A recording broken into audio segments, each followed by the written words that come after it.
¿Qué tal? ¿Cómo están ustedes? Me da mucho gusto saludarles. Estamos en la ciudad de Morelia, Michoacán, grabando esto desde la casa del licenciado Víctor Manuel Tinoco Rubí, quien fuera gobernador por el Partido Revolucionario Institucional de este maravilloso estado. Licenciado, te saludo con mucho afecto. ¿Cómo estás? Muy bien, muchas gracias, Adolfo. Están en su casa y me da muchísimo gusto que estés aquí en tu casa. Muchas gracias. Vamos a platicar contigo de algunas cosas que considero son interesantes y que son temas que se están abordando en los medios de comunicación.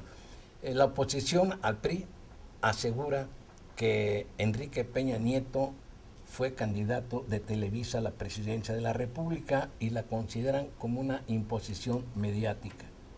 Bueno, yo difiero, desde luego, respetando la opinión de quienes no estén de acuerdo con lo que uno piensa. Creo que el carisma, la presencia de Enrique Peña Nieto, pues es indiscutible. La verdad, yo lo he visto trabajar, he visto su carrera y su trayectoria dentro del Estado de México, he sido testigo de los trabajos que él ha desempeñado y cómo lo ha hecho, y yo creo que no es justo ese análisis, al menos para poder establecer que eso fue quizá lo que le dio gran presencia.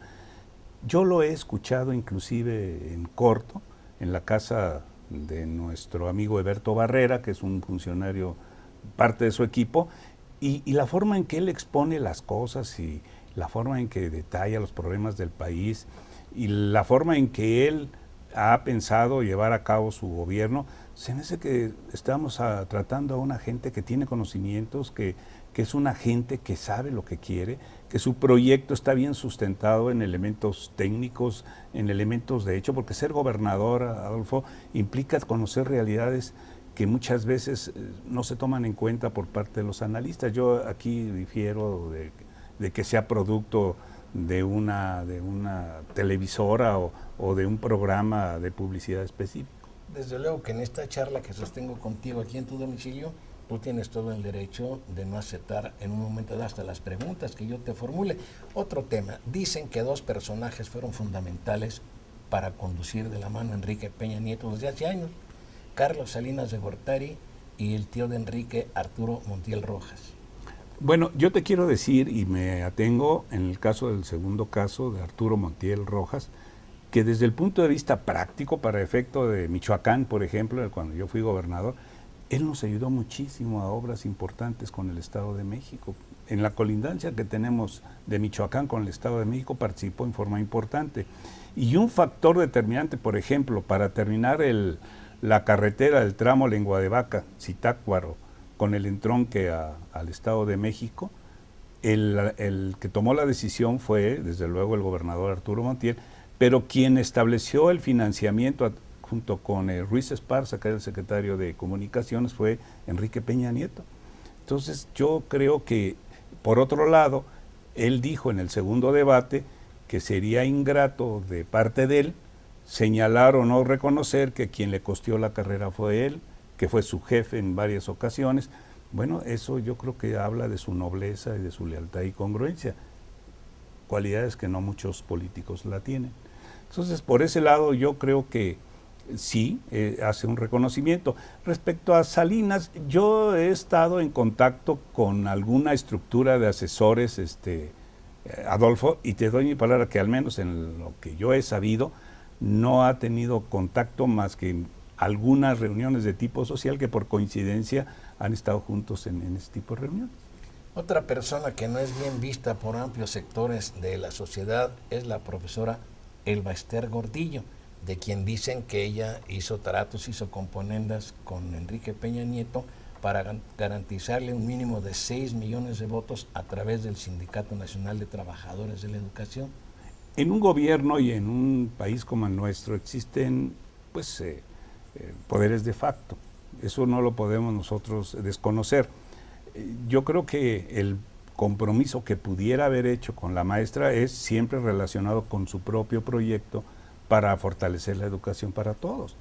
Y en ese sentido, pues no podemos desconocer que quien a la fecha tiene el liderazgo del CENTE, pues es la maestra Elba Ester. Pero de eso, a anteponer un interés personal por el interés general de mejorar la educación en nuestro país, yo estoy seguro que no lo va a hacer. Licenciado, Otro tema que es muy importante, que siempre se ha dicho, temen que con la llegada de Enrique Peña Nieto a la presidencia de la República se reactive aún más la actividad de narcotráfico. Hay quienes aseguran que fueron en regímenes priistas que solaparon o que fueron complacientes con esta actividad tan delicada. Si no fuera tan delicado el tema, me daría risa, Adolfo. Es imposible pactar con esas organizaciones. En verdad, son tanto los intereses que se mueven en torno a ellas, que difícilmente se podría controlar a los cárteles o a las pues no sé cómo se les llama, a las gentes que se dedican a este tipo de o células delictivas, porque están tan dispersas y con intereses tan encontrados entre ellos que generan la violencia. No, yo creo que lo que hay que analizar es lo que él ha manejado y en general en la Cámara de Diputados y en la Cámara de Senadores se ha establecido como parte de una reforma de fondo, y se refiere a crear la policía única, a generar y a depurar los cuerpos policíacos, sobre todo en los municipios, que es donde se rompe la cadena. ¿Por qué? Porque son las células administrativas también dentro de la organización política nuestra más débiles de nuestro engranaje administrativo.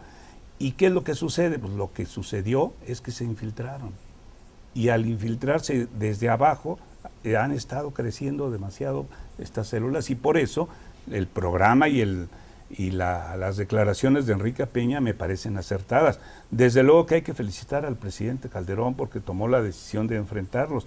Quizá en la primera etapa, según lo he escuchado, no se puede retirar al ejército ni a la marina, pero sí cambiar algunas estrategias de inteligencia para combatirlos de otra forma. Licenciado, pero a pesar del baño de sangre con el que cargan, yo digo millones de mexicanos, porque no solo se trata de la muerte de personas que están involucradas en el narcotráfico, que también eso es muy discutible porque ni siquiera se conocieron integraciones y averiguaciones previas, sino de gente inocente que caía a manos del ejército, de la marina o de confrontación del narcotráfico. Y te agrego otra pregunta porque tú me diste pauta. El licenciado Enrique Peña Nieto, en un discurso que pronunció en Jiquilpan, dijo que iba a invitar al general Óscar Naranjo Trujillo para que lo asesorara. Resulta que este señor, que fue director de la Policía Nacional de Colombia, su hermano estuvo privado de la libertad en Colonia, Alemania, porque fue detenido con casi 40 kilos de cocaína que traficaban en combinación con grupos delictivos de Colonia. ¿Eso no es algo negativo? Yo creo que hay que esperar primero en relación a lo del general colombiano. Tiene el beneplácito y el visto bueno, que no quiere decir que sea una certificación de calidad y de honestidad y transparencia, pero si tiene la certificación de la DEA y del FBI, y estos están satisfechos porque supone que tiene la obligación de combatir el narcotráfico, pues yo creo que ese es como se dice vulgarmente, un palomazo de beneplácito respecto a su aprobación. Respecto a lo que se ha dicho, acuérdate que se dijo en tiempos electorales y cuando lo anunció, porque se descalificaba mucho a Enrique Peña de que había pactos con narcotráfico y que en Estados Unidos estaban muy desconfiados de porque si llegaba el PRI nuevamente al poder se iba a retomar ese tipo de acuerdos. Yo creo que la decisión de él la tomó teniendo en cuenta sus antecedentes y bueno, pues lo que hace un hermano, eso pues que no necesariamente tiene que cargar con la responsabilidad si es que es cierto este hecho. Así que yo creo que eso para mí no es o no podría ser importante, sino hasta ver cuando tenga ya la oportunidad de ejercer la función de la seguridad, en qué esquema y cómo lo va a trabajar. Y respecto a los 60,000 muertos, pues esa es una situación que ofende, porque la verdad son mexicanos de una u otra forma, tanto los 60,000 muertos como los desaparecidos. Y lo más importante es lo que la sociedad ha exigido, evitar la opacidad. ¿Quiénes son? Que se publique dónde están, qué averiguaciones se levantaron, quién tiene y qué avance van. Al fin de cuentas, la obligación de la autoridad es esclarecer los homicidios. Llámese la causa, lo que sea, son homicidios y se tiene que levantar un expediente y un acta y averiguar y ver quiénes son los autores. Licenciado, eso que dices tú, que por ejemplo la DEA, el FBI, esas agencias de investigación, ¿no es una actitud de subordinación de un candidato que ya de hecho es presidente de la República. Faltan algunos días para que en definitiva se resuelva, porque va a haber alguna impugnación del señor Andrés Manuel López Obrador. No es negativo para un presidente que... Yo creo que no, Adolfo. Hay tratados internacionales que establecen la coordinación. Y en el ámbito de la seguridad es uno de los más fortalecidos. Y acuérdate que ahora ya la Constitución, la Constitución General de la República, nuestra Constitución establece o reformó 14 disposiciones constitucionales que van enfocadas al respeto de los derechos humanos, pero sobre todo a que a los tratados internacionales se les considere como del mismo nivel de la Constitución. Entonces, tenemos que acatar esa disposición. Los tratados establecen la posibilidad de la coordinación en materia de seguridad. Y otra cosa, pues tenemos 3,000 kilómetros con estos amigos y la principal alberca de consumo del narcotráfico, entonces tienen que estar involucrados para poder exigirles en un momento su responsabilidad. Y acuérdate que toda esta estrategia de Rápido y Furioso, pues quien la detectó, la denunció, fueron los propios miembros de la DEA. Acuérdate tú que hace no muchos días la Marina detuvo a un joven a quien le atribuían una personalidad, una identidad que no correspondía, y la Marina dijo que la información se la había proporcionado la DEA, pero me dicen que vamos a ir a una pausa y ahorita retomamos. Recuérdole a usted que estamos desde la ciudad de Morelia, Michoacán, platicando con el licenciado Víctor Manuel Tinoco Rubí, ex gobernador de esta maravillosa entidad, desde su domicilio particular.